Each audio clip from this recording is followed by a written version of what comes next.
Let's check out the final advice Moore had for us on value propositions. Now, you'll notice he uses the term positioning statement, and that's totally okay. Many people use the term positioning statement and value proposition interchangeably.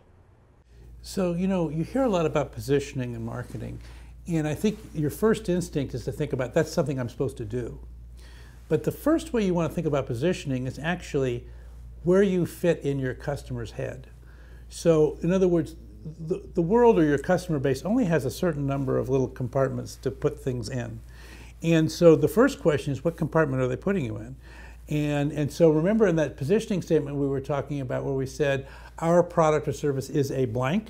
So the first positioning is to make sure you're in the right box, that you're not put in the right aisle in the supermarket.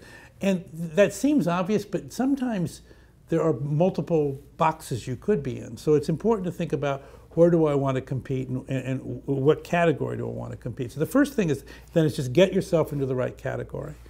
Then the second thing is the way customers actually understand you is relative to your competitors. In other words, that's how they understand the category, and that's how they're going to understand you and how you're different than the rest of the people in the category. So it's important that you assemble a set of legitimate competitors that you have respect for. You don't want to be the best of best house in a bad neighborhood. You actually want to be the best house or the right house in a good neighborhood. So you want to pick worthy competitors that for some situations you would acknowledge they're actually better at solving that problem than I am. So that's, but together we're all in the business of providing this general type of service.